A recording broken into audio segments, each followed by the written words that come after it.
Welcome to Conversations About Men with your host, Gonzalo Salinas, the podcast about sexuality, masculinity, and every topic that can help men to become better men.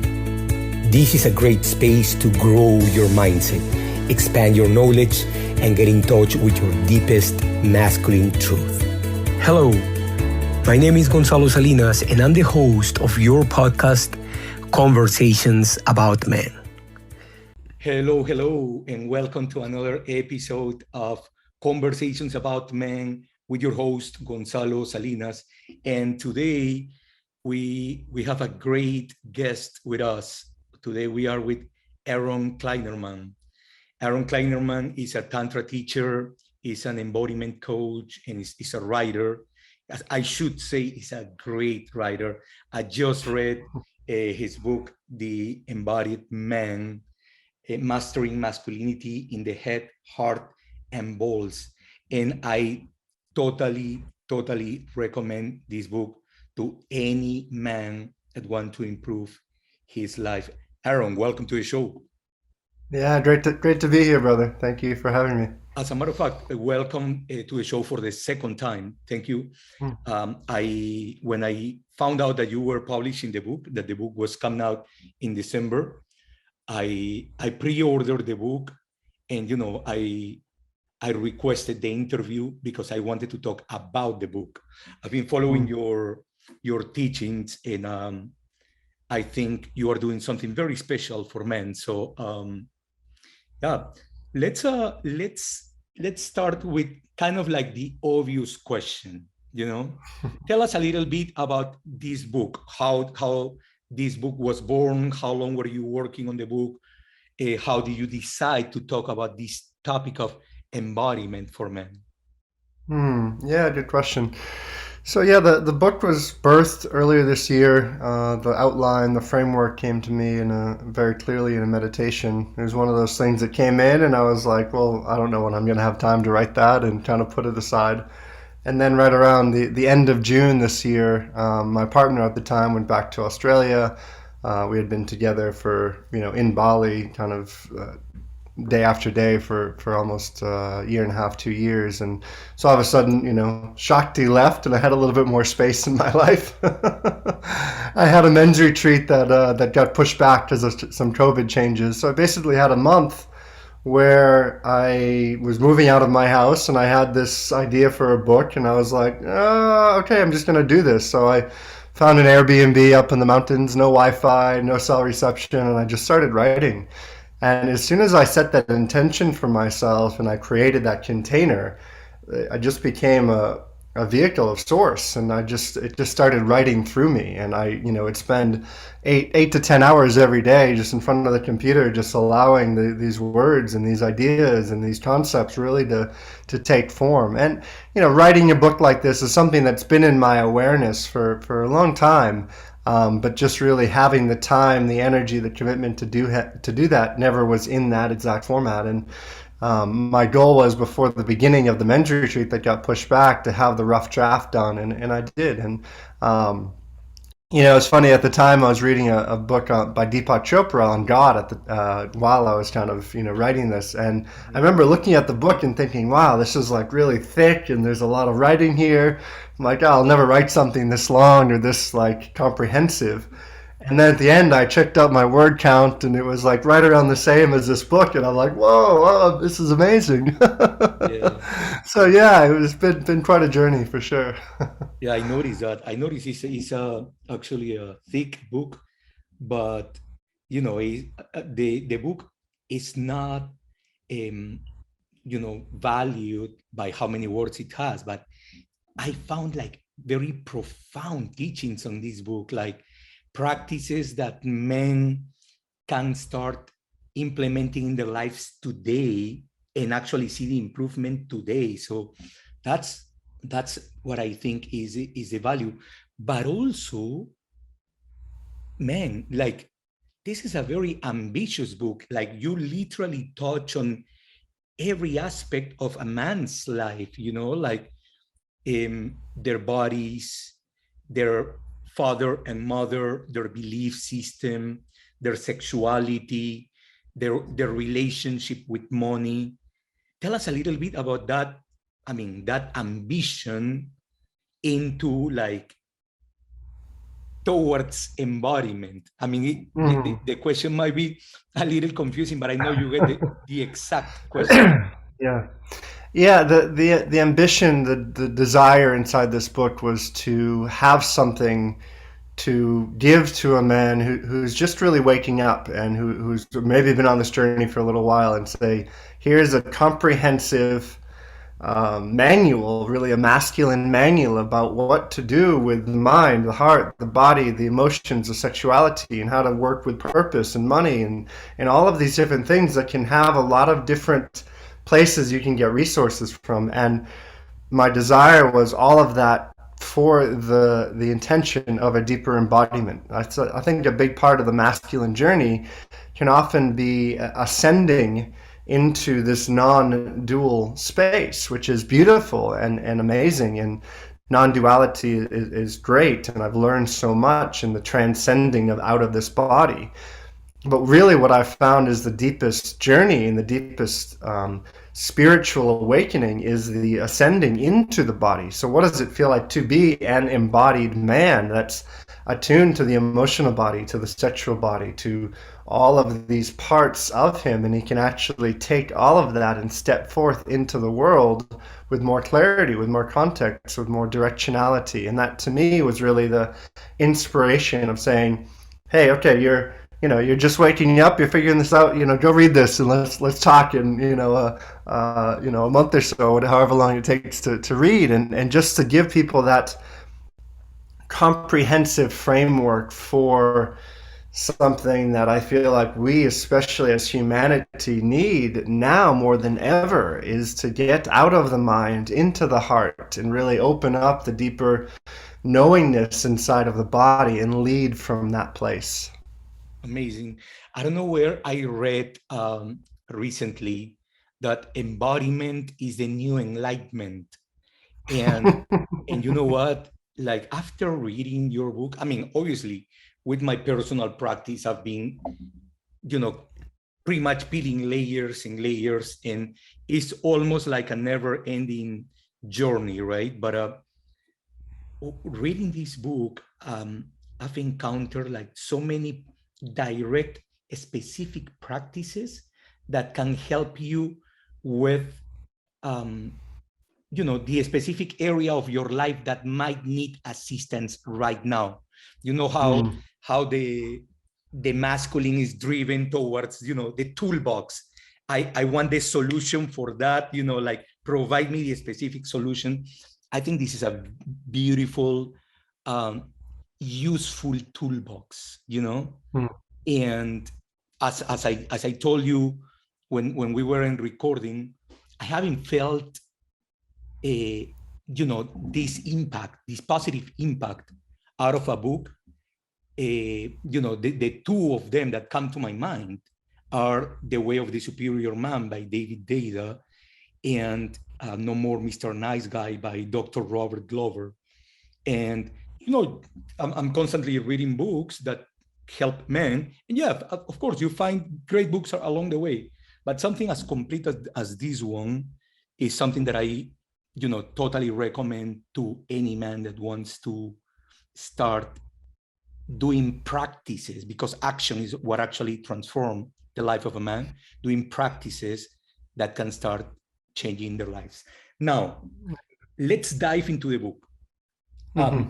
One of the things that really surprised me was the fact that you start by guiding men towards analyzing their belief system, even before we start talking about the body. Explain a little bit about that. Yeah, so for me, the journey into the body is first the balancing, the neutralizing, the working with consciousness. So really, until the mind becomes more balanced in its thoughts, perceptions, ideas, beliefs, then it never really will open up the neural pathways to get into the body.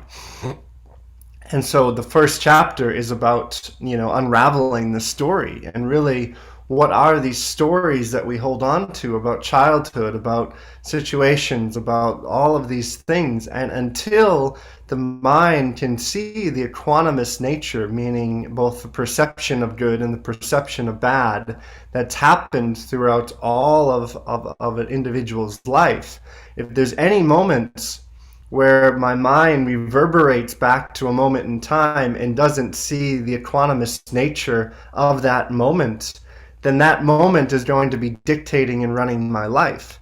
So really the first journey into the body is first balancing, neutralizing, equilibrating the thoughts, perceptions, and beliefs in the mind. So that really, and that's a huge piece of mindfulness. Before I was teaching in the field of Tantra, I spent many years teaching and speaking from stage and working with mindfulness and how to find gratitude, which is another big chapter in this book.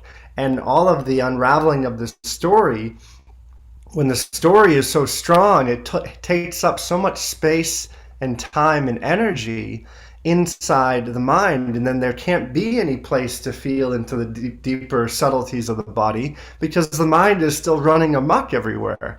And so really the practices that I'm guiding people into that is how to let go of all of the stories that we've been holding on to for so long. I mean, I like to say almost every single one of the chapters in this book could be an entire book in of itself, because those principles in unraveling the story can directly change somebody's life tomorrow. Mm-hmm. Just by learning to see the perfection and learning to let go of all of the shame and the frustration and the fear and the guilt and all the things that the stories have been encapsulated around. And kind of like following with the development of the book, there is after you touch on belief system, recognizing the dynamic between your mom and your father, then it comes the first part, which is removing the armor, which is a practice where you actually step into vulnerability, something that we lack a lot in the Western world, right? But this is one of the first practices. You kind of like create this space for men to allow themselves to be vulnerable and start removing the armor that they have created. Can you explain this practice a little bit to us? Yeah, for sure. I mean, removing the armor is is beginning to meet the places that are holding strong, because usually there's a fear of being seen in a particular way. Men love to create armor to almost protect themselves from the tenderness that's underneath. So a lot of the world, like I come from a military maritime background, so I was taught to not show weakness, to not show vulnerability, because that means that, my life might be at stake on a battlefield or whatever it may be. So literally the armor that I learned to have in my communication and my relationships was in a way trying to protect me from the place of death, of falling apart. And so the only way to actually remove that armor is to, one, have a deeper relationship with death, and two, begin to experience life from some of the underlying vulnerability that sometimes doesn't always want to be seen. Now, the way that correlates into, let's say, day-to-day life is you're with your partner, man, woman, whoever it is, and they say something that hits a particular chord, like it's like, ooh, that hurt a little bit. And now in that moment, the armor can come up and it can deflect and it can say, no, I'll push it back on you, and I'm going to project this back on you because you've just triggered something inside of me that hurts inside and I don't know what to do with it. So by removing the armor, it takes courage, because in that moment when that trigger has been hit, it's easy to push somebody away and to push out the outside world and to go into the man cave and separate away. All of that can work to a degree, but it literally it takes love out of the equation. So to lean into the uncomfortability, to lean into that place that's like, oh, this doesn't feel good inside, but there's a knowingness that on the other side of that, there's a beautiful gift that vulnerability is going to bring. And those practices, they take a willingness and they take a courage, because it's easier, especially in a male body, to have more armor and to not allow ourselves to be seen and to not allow ourselves to have those tender parts be welcome. But the integrated embodied man is one who welcomes those uncomfortable places, because he knows on the other side of that uncomfortability is true embodied power, which really is where this is arriving to, is when we can know ourselves as being powerful, then we can know ourselves as also being vulnerable, and they're intrinsically connected. Beautiful. Then there is a part that really, like, I love this part of the book, because it talks about, the masculine behavior, but specifically when men start developing addictions, and I've been working with men with porn addiction for years already. As a matter of fact, my first book, Conquering Porn Addiction, touch about this topic. But it can be any kind of addiction that men develop. And I really love something that you said on the book, that addictions are ways men use to cope with emotions that they cannot process, and basically it's running away from feeling, running away from being present in your body, and using whatever addiction is as a mechanism of running away, literally. So what is your take on, specifically want to ask you about porn addiction? Many of the people that follow me with that. So in the chapter where you talk about addictions, how this addiction manifests, and what would be a better recommendation that you give to them to actually get rid of this addiction? Yeah, great question. And I love that you bring in addictions, because I feel like one of the deepest shadows that exist for a lot of male bodies are our addictive personality. And I love that you worked with men with porn addiction. Like, hats off to you. That's beautiful. And I know a lot of doing the same, both with my own porn addiction that was there for many years.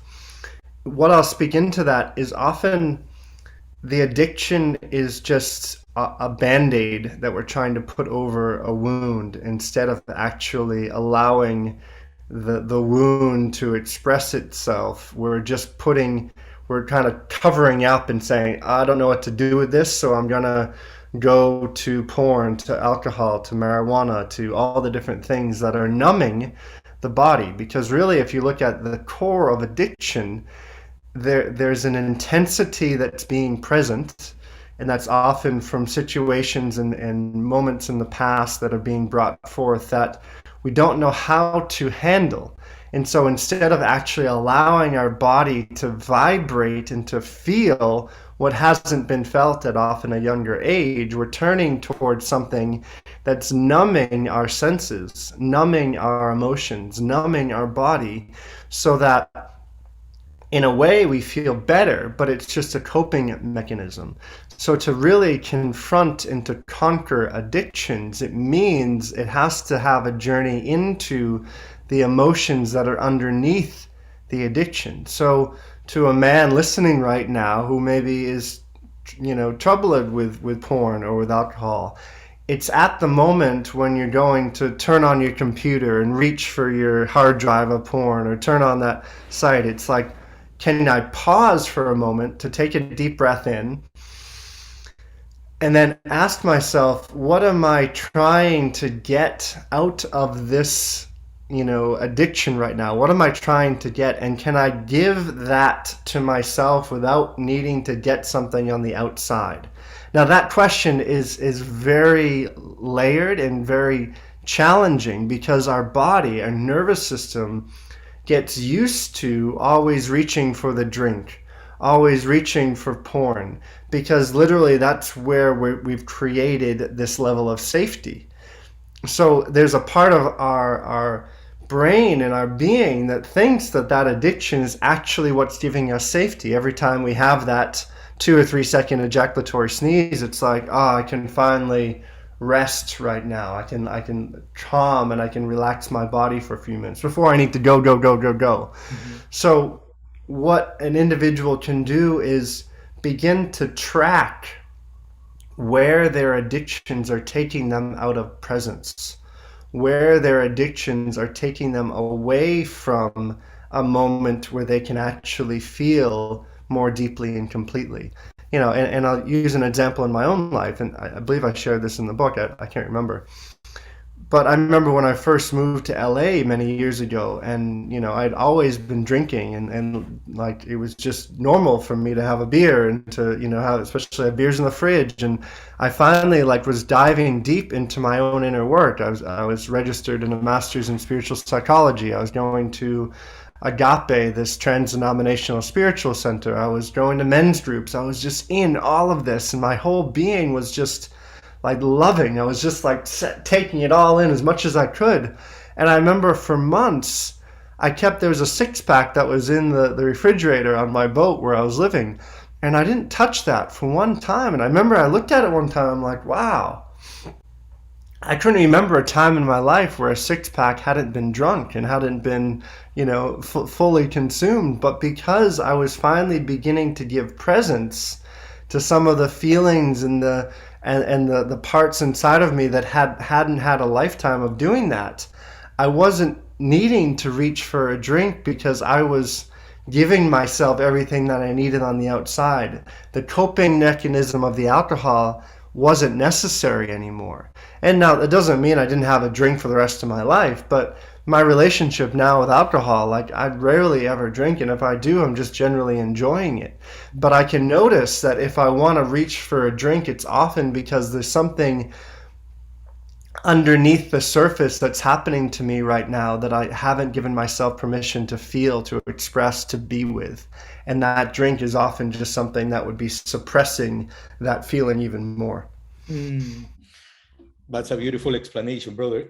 On that specific chapter about addictions, you also you propose this beautiful practice using the solar plexus and strengthening the willpower. In a nutshell, can you give us a hint of that practice?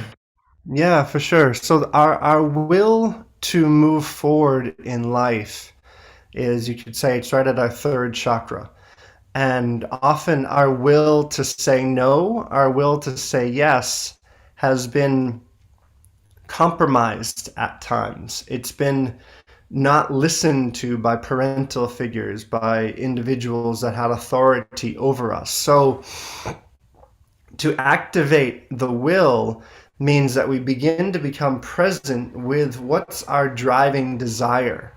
What's our driving force that's moving us into the world? And can I be present with that driving desire without pushing it away, without feeling like I'm not good enough, without feeling like I'm too much, and just allow that part of me that's like, I'm here.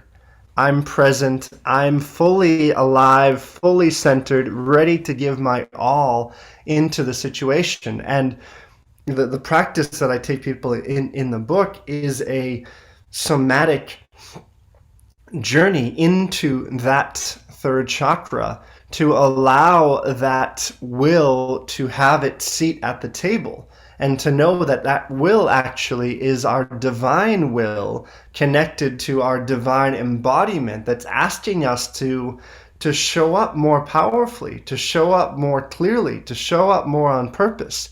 And it requires, just like everything we've been talking about, a courage. And it requires a place to remove the armor, to tap a little bit on that area, and to allow breath, allow sound, allow movement to start to activate the place inside that says, hey, my voice, my body, my purpose matters, and no matter what, I'm here to be seen, I'm here to be heard, here to be felt.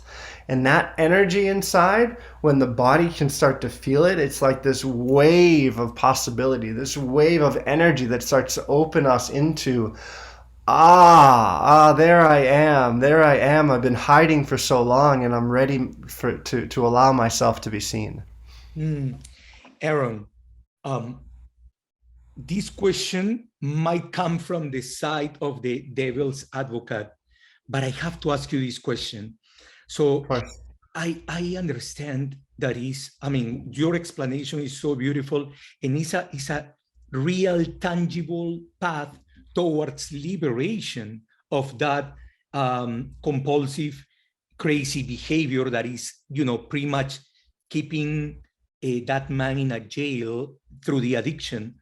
But at the same time, facing those feelings and stepping into that unknown territory for a man that has been keeping that behavior for so long might be very scary.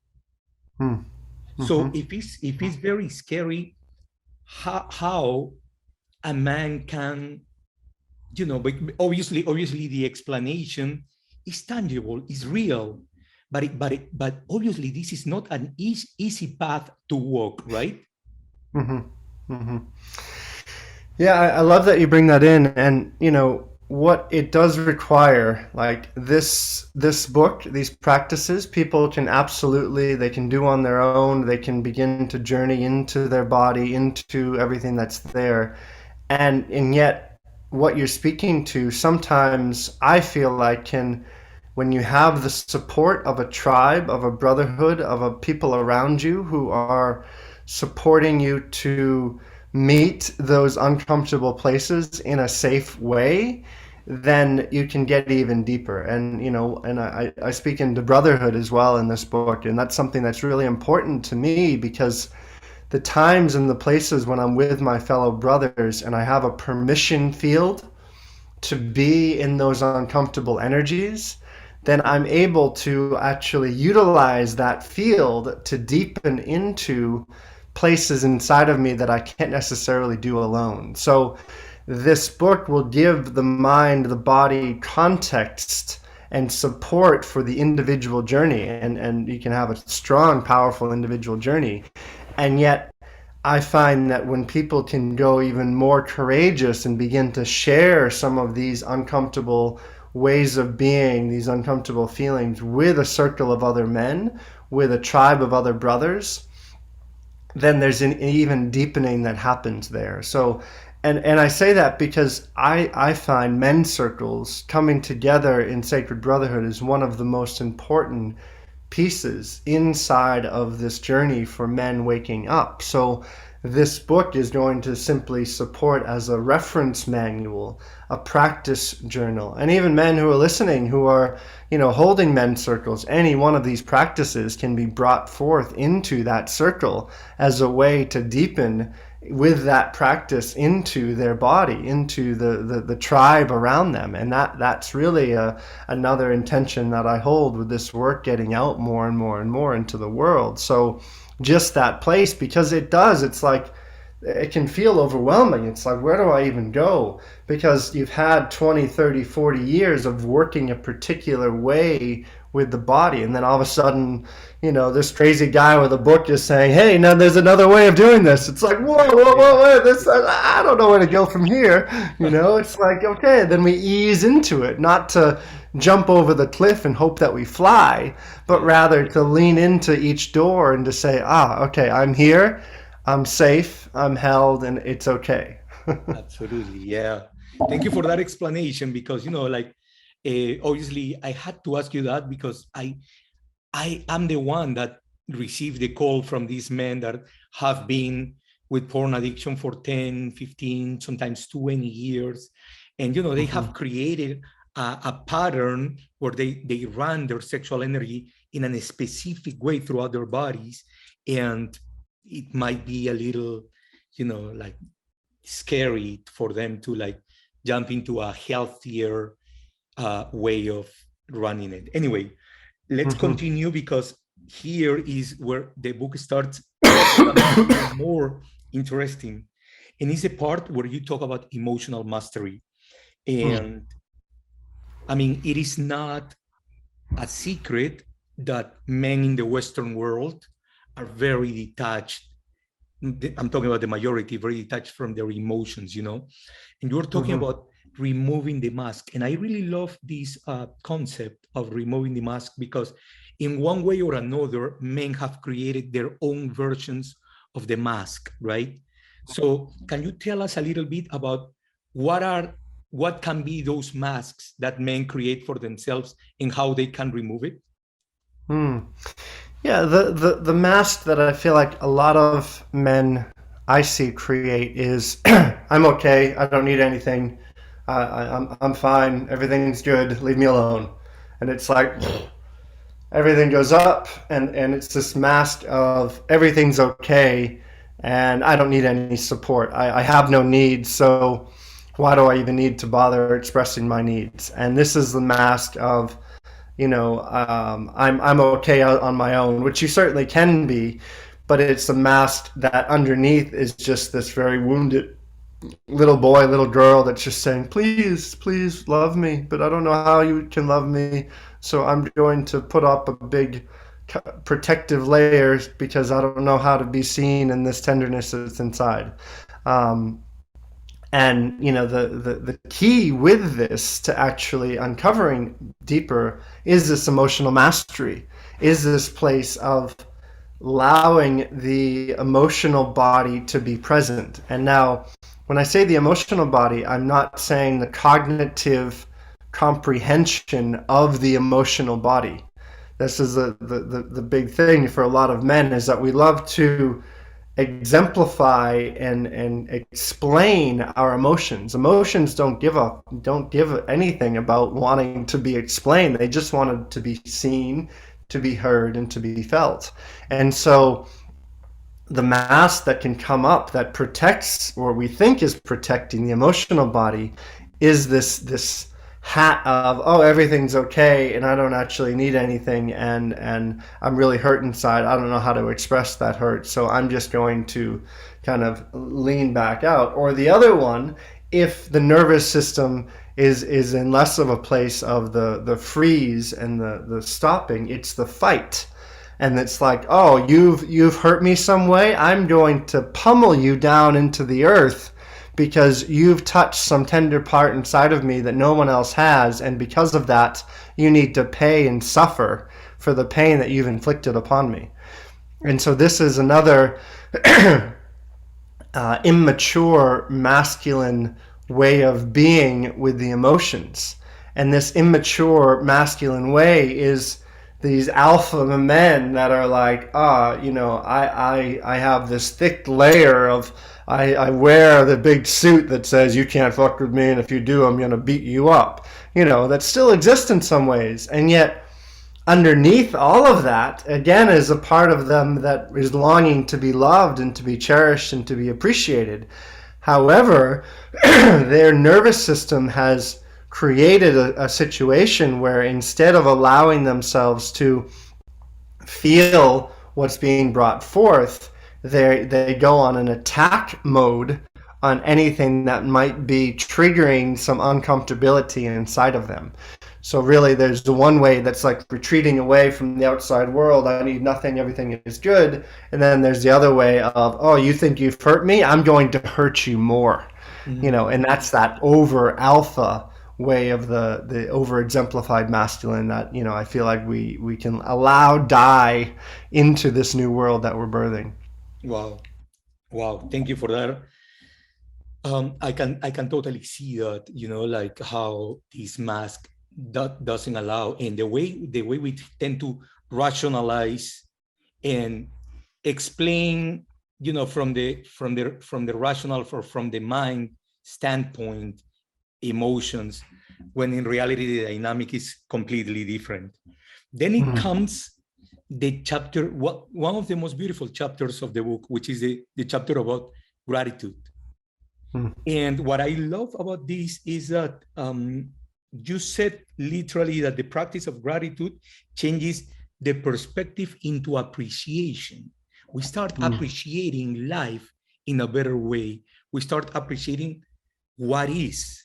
However life is, we start appreciating that.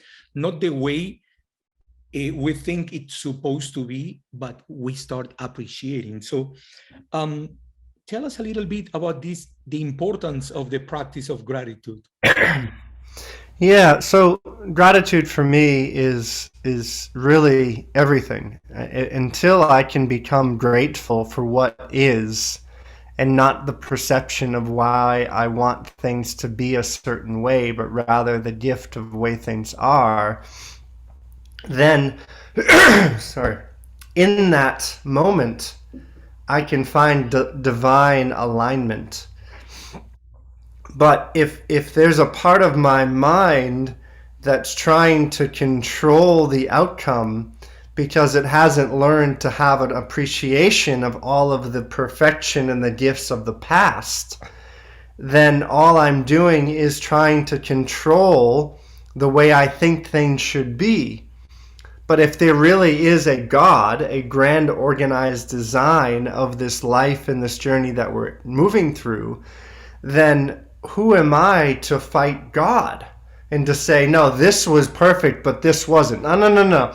That was supposed to happen, but no, that situation really should have been different. It's like, until I'm grateful for what is, in that gratitude for what is, I can actually find the subtleties of embodied joy, love that exist beyond the mind's control of the situation. So gratitude is the appreciation for the gifts of life, and that's both the gifts of the perceived positives as well as the gifts of the perceived negatives. And when both of those are seen symbiotically, then all of a sudden and synchronistically, then gratitude emerges from the center of the heart, and it's like, oh, there is this divine dance of perfection that is actually happening. And that acceptance, and this is really important, is because one of the important characteristics for a healthy masculine is to witness without judgment and to hold a loving state of presence. The masculine cannot witness without judgment if it's not first seeing the gratitude for what is. The witnessing without judgment means an appreciation of what is, not a fighting with the way that we wanted it to be. So to be able to hold a vibrational alignment of witnessing without judgment means that I have a vibrational alignment of gratitude from all the cells inside of my body. Something that I really loved about specifically a chapter about gratitude is is a practice which is called opening the void, right? And it's basically just what you just explained, surrender yourself to understand what is, to feel what is. And it's kind of like open yourself to this space of nothingness where as you stated, the masculine can live comfortably, but that nothingness somehow can teach you appreciation as the main characteristic of gratitude, as you said. So but can be scary also, nothingness, like what that is. And can you develop a little bit that idea, please? Yeah, no, I mean, I'll break it down into a masculine, feminine principles. So, when I say masculine, feminine, we're in male bodies. There's a masculine essence inside of us. There's also a feminine essence. So polarity is the masculine, feminine. I'm simply utilizing masculine, feminine as a context to explain polarity.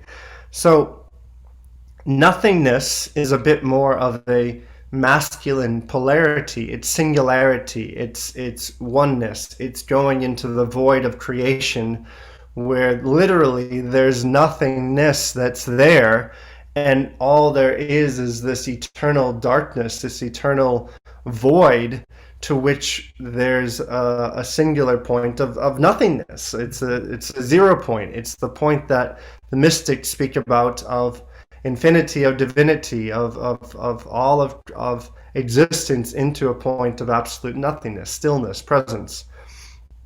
And now, if I only know nothingness, then I don't have an appreciation for the everythingness.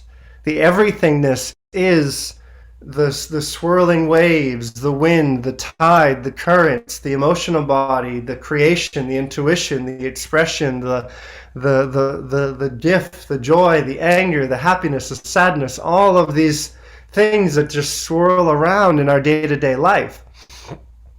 So to be integrated as a male body means that I have a relationship with pure stillness and pure meditative presence, but I also know this everythingness that moves through me, that that's around, that's inside. That's how my body and my structure, the bones in the body are the foundation, are the stillness, are the structure that lets the water within us move and flow and dance and be.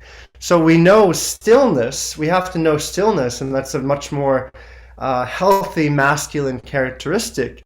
But if I'm just knowing stillness and I sit in Vipassana for 15 times, but I don't know my everythingness, then I'm basically only going to be outsourcing my everythingness, which is often showing up as the erratic, crazy, wild feminine that changes her perspective every moment. So as a male body, when I can know my everythingness, my feminine inside of me, then I can appreciate the everythingness and I can appreciate the nothingness. And both of these is where the symbiotic dance is happening within me, where I'm not afraid of either. I just know both deeply and completely. Thank you for that explanation, because that obviously helps. It helps me, and I'm sure it will help many of the readers to understand that concept of nothingness and ultimately how useful this can be. And obviously, this takes us to the chapter about the inner queen and the feminine essence. And you've been already touching on this, like how important it is for a male body to cultivate the feminine essence. But there is a part on this specific chapter that I really resonated a lot with me, and is we get to see today in the Western world very high amount of male suicide in numbers, and you mentioned this part of the male suicide, and this might be related, you said on this chapter, this might be related to the way that men are not in touch with that feminine essence. Can you explain this to us a little bit? Yeah, for sure. And thank you for bringing this in, because this is something very near and dear to my heart. What I feel like happens a lot for male bodies, especially male bodies that are moving towards wanting to end their life. The point of wanting to end their life is often from a point of nobody feels me, nobody understands me, I'm lost, confused, I don't know where to turn, so it's way too much for me to handle life, and I just need to leave this body because it's almost too intense to be in this body. What I feel like is a culprit of so much of that is the conditioning to which many male bodies have been grown up into in the world, which means that men are this way, we don't cry, we're not allowed to show emotions, big boys don't cry, put on the happy face, make sure your things are in order. It's all a lot of like rigidity, structure, organization, clarity, direction, which is beautiful and amazing characteristics. But if there really is this polarity where there is, then imagine that for a male body's entire life, there's been a feminine everythingness that wants to dance and to flow and to be, but keeps being like, nope, getting pushed down by elders, by parental figures, by girlfriends, boyfriends, whatever it is. So there's this part inside that's like, well, I don't even really matter. So why am I going to want to stay in this body for longer? I might as well leave the body. So what this awakening the inner queen is really about is giving voice to that feminine inside that has needs, that has wants, that wants to be heard, that wants to be recognized, that wants to be validated, that wants to be felt. And that's 150% okay. So it's basically me just saying, hey, maybe nobody's ever given you permission to express in that way, to emote in that way, to be angry in that way. That chapter for me is saying to male bodies, hey, it's okay, because that says just as much part of you as is the understanding, the logic, and the reason. They're both absolutely necessary and important. And so when that part inside that has been pushed down and suppressed for so long finally can begin to be heard and felt and seen, the body goes, ah, finally. And this I see, in the live events and the retreats and the workshops that I do, especially with men. I see this over and over and over again. It's like there's a part inside of the male body that's like, I'm allowed here? Oh, really? And this is what this unconscious part is saying. It's like, oh, I can bring this here? Whoa. Oh my God. So finally there's like this, yes, I can be in all of this energy. And now that doesn't mean that all of a sudden he's just going to be in his feminine and be all over the place. No, it's the integration of that. So it's the conscious working with the stillness and the non-judgment, as well as with the chaotic, crazy bitch inside. And I guarantee you, if you're a male listening to this right now, if you look at the last relationships you've had, and if you look at like what are the similarities, and I'll share in my own life, there was a similarity with many relationships where I was like, wow, she's a crazy bitch. Ooh, that one was nuts. Oh my God. I was just like, and it was continually me outsourcing my own crazy bitch inside of me. So what life was dictating was for me to get really aware and comfortable with the chaotic, wild feminine that was inside of me. And the more I've gotten to know her, then the more it's like, I can appreciate, honor, and also just validate and say, okay, yeah, there's this wild feminine. Interesting. Okay, I know that wild feminine because I know that wild feminine inside of me. Wow. Hey, wow, Aaron, this is pure gold.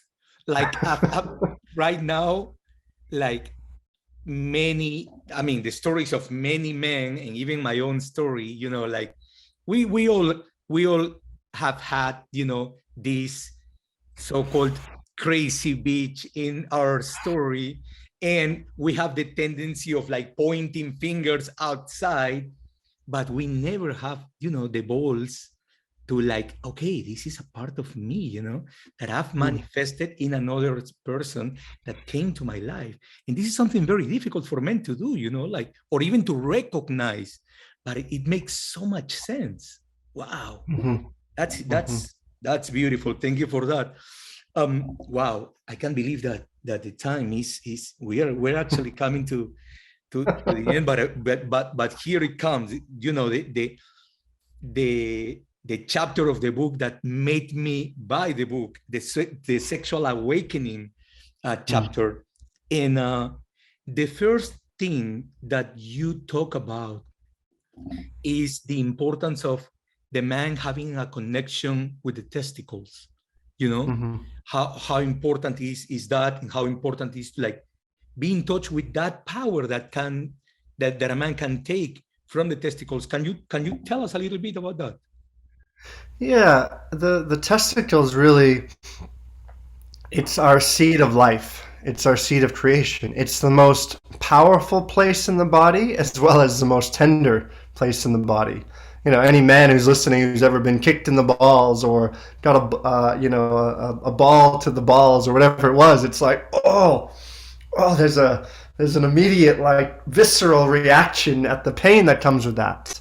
And yet you and I are having this conversation because of the seeds in both of our father's testicles that met, you know, with an egg and created life. So that's a pretty potent, powerful energy. So what I'm working with the testicles is for a man to really honor and appreciate the power of his seed. You know, in these spiritual circles, you'll often hear of the red tent and women working with their blood mysteries and all of the, you know, the excretions that come from a woman. And that's beautiful. What is interesting and beautiful for me is when men can begin to have a deeper conversation around their own seed, around their own white tent, around their own, hey, what is their relationship with their seed? How do they work with their ejaculate? Is it something that just blows out of them and they put it onto a napkin and they throw it away?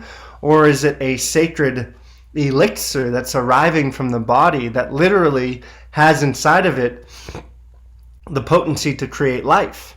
And in that potency, there's a power and there's a vulnerability. So that's really the two polarities that I'm working with in this conversation, in these practices, is appreciating the power and the strength of your testicles, as well as the deep tenderness and the vulnerability that comes with it.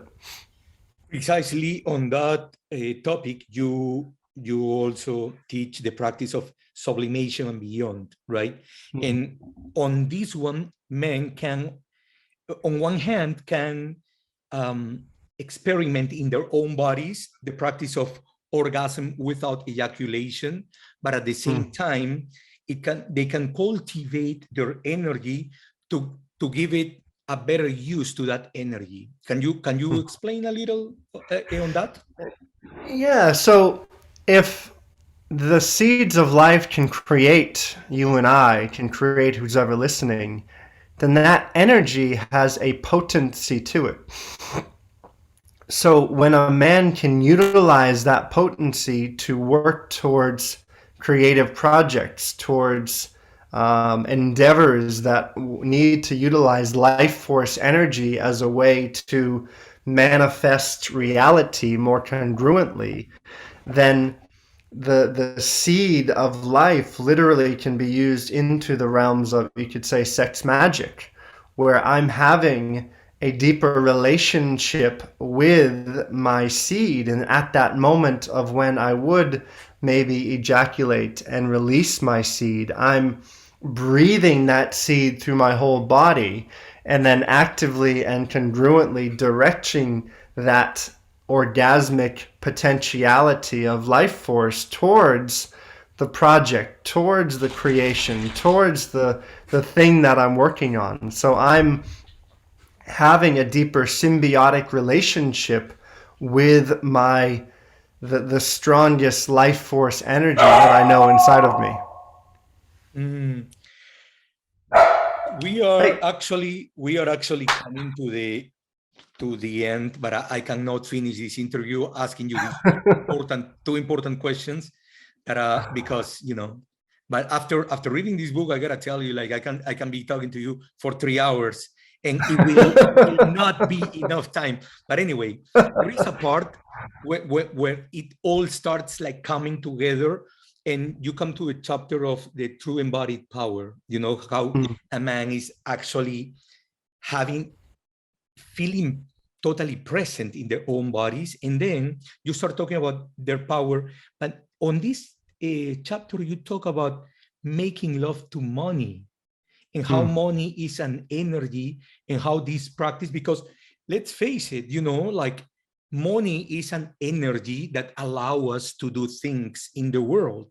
And money causes different thoughts in people, different sensations in the body. So you talk about recognizing all that.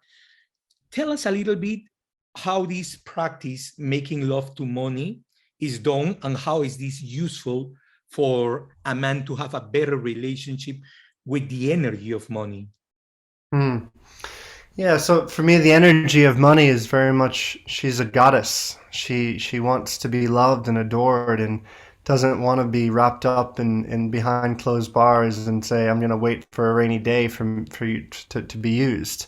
So making love to money is making love to the goddess. And I know any male body that's wanting to be more abundant, it's like, can I open my channels to allow the goddess to move through me? Can I allow the goddess to literally, fuck me open, to allow the goddess to be the channel to which I'm being expressed through? So often money has this thing of like, I need to get it, I need to hold on to it, I need to grab it because it might go away. And so I look at the relationship men have with like a female body, or with a male body, whatever their choice.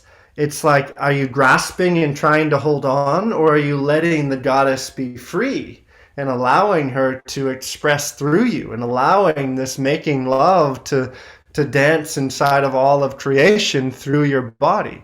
And I can't remember if I mentioned in the book, but if you've ever literally made love on money, I would highly recommend that as well. It's like, I had an experience years ago where it was probably like 30, 40K, and it was all different currencies, and my partner at the time, and we just made love on all of these $100 bills from all over the world, and it was like literally making love with money. I was actually laughing reading that part because I thought it was something symbolic. No, it is very explicit, When I was reading the practice, making love to money, yeah, like, is he really meaning this? And it totally makes sense, because we get rid of all the crazy narrative that the society tell us about money, right? Exactly. And that money should be feared, and that money should be, worried about, and that money, and the thing is, the goddess also, she likes form and structure. So there is a necessity to have form and structure so that the goddess can flow through. If there's not form and structure in our bones, then there's no capacity for the water to move through us. So there's got to be some form and structure in business and life and in presence, so that the goddess feels a channel to say, this is where I can come in to offer myself to you. So that's really a deeper dance with this place of money. Amazing. We're coming to the last one of the interview, brother. And I really, even though you touched on the surface on this one, but this is a practice that I think is one of the most beautiful in the entire book, which is the sexual soul magic.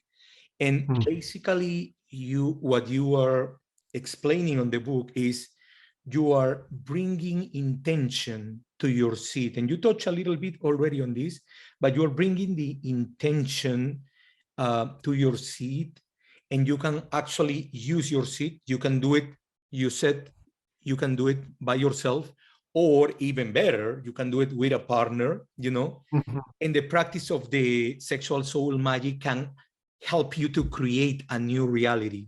This is the last question. Can you tell us a little bit about this one? Yeah, so this to me is the unification of a deeper embodiment, maximizing my sexual potency and aligning it to my soul's directionality. So we're in this bioelectric magnetic flesh suit. We're learning how to move polarities within us.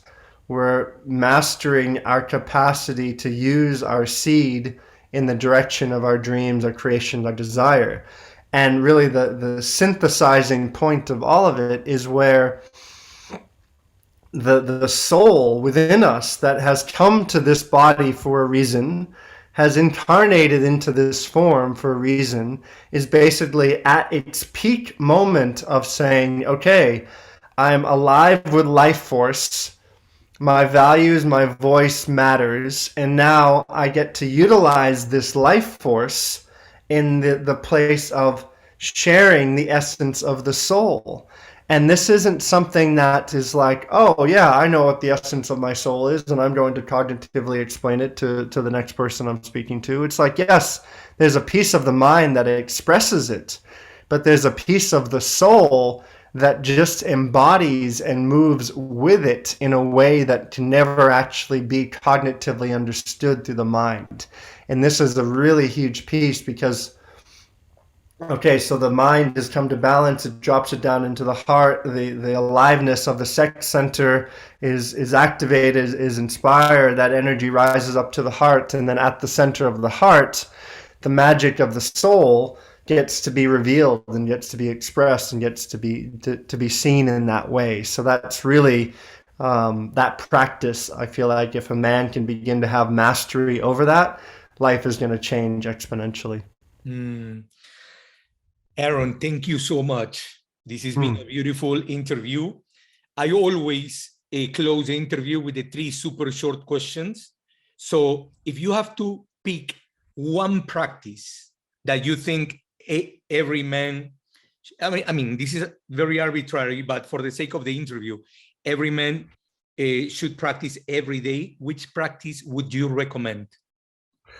So there's a practice in the book called the everythingness and nothingness meditation. And that's 5 minutes in the morning going into everythingness and 5 minutes going into nothingness. This is training the body to maximize polarity. It's a practice I often recommend to one-on-one clients when I'm working with them. That practice, when a man can begin to do that every day, then he's training and he's increasing the polarity to which he can hold. So 5 minutes of dance, of movement, of expression, and then 5 minutes of stillness, of silence, of inner meditation. Both of those are going to really strengthen the muscle of masculine and feminine inside the body. Amazing. Obviously, we have to recommend this book, The Embodied Man by Aaron Kleinerman. But this one of the super short questions is usually, which book would you recommend to men? Would you recommend this one? Would you recommend another one? Obviously, for the sake of the conversation, this one, right? Yeah. No, I mean, for sure that one. And David Data's had some impact on me for sure. The Way of the Superior Man. There's several books. I'm just also reading this book right now. What's it called? It's left my brain. Yeah, I mean, there's several really good. Mr. John, I think is the name. But anyways, there's a lot of good books out there for sure, in all of these topics, in all of this. And I think with any book, I have probably three or four different books I'm reading at any given time. It's just really tuning into it energetically, and it's like, and I feel that this is going to support my journey, and if so, then it's just leaning into it and really, embodying it in that way. The thing that with this own book that really I wanted to create was a combination of both storytelling as well as practices, and that's something that I feel like is sometimes missing inside of self-development books, is that it gets almost too many practices. I wanted something where I can share a lot of my crazy wild stories I've been in, and then also have practices that apply what the lessons are inside of that stories. And I honestly haven't seen a lot of books written in that way, which is why I also wrote in this way, because I want to appeal to both sides of the mind that appreciate both the storytelling as well as the beauty of practices that come with it. The last super short question is usually this one. If you have a minute with your younger self, what advice would you give to your younger self? And I have to add that reading The Embodied Man, I don't know if this was planned or not, but there are many times that you talk about your 20-year-old self, many times on the book, because the book is written on first person, right? And if you had right now a moment with a minute with your 20-year-old self, which advice would you give to him? Yeah, I would say you're worthy exactly the way you are. You need not prove yourself to the world. You're worthy of love. You're worthy to be loved, and allow yourself to trust in the divine mystery that's unfolding before your eyes. And in that trust, then you can find an even deeper embodied love that's waiting for you. Thank you so much, brother. Thank you so Mm-hmm. much. The book is called The Embodied Man, Mastering Masculinity in the Head, Heart, and Balls by Aaron Kleinerman. Aaron, before we close the interview, you have an initiation retreat for men. Can you tell us a little bit about that, please?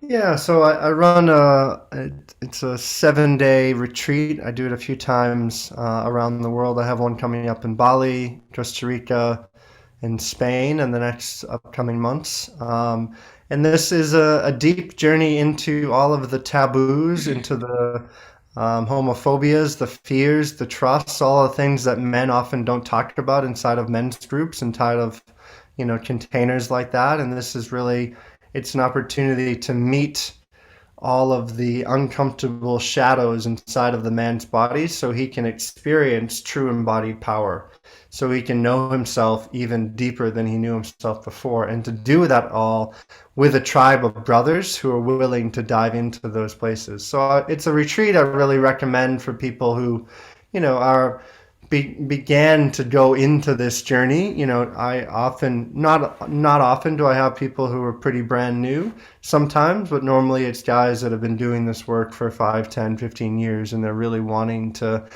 take their journey to the next level.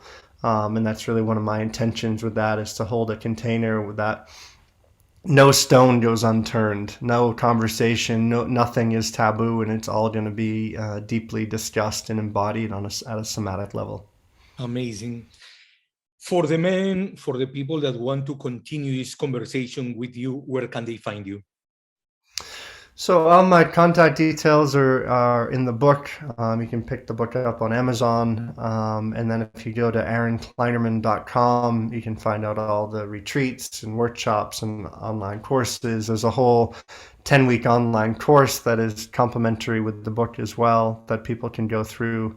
Actually, if they get the book, they get the first whole chapter for free as well. So lots of places to connect. On Instagram, The Soul Navigator, you can reach me there as well. Amazing. Aaron, thank you so much for your time. This is an amazing book. I really congratulate you. And, I'm going to start recommending this book to like all the men that I know, because this is a life-changing book. I appreciate your time, and I appreciate you sharing your wisdom on the podcast. Thank you, and see you on the road, brother. Yes, thank you so much, bro. Thank you for doing this work. Have a good one. Yes.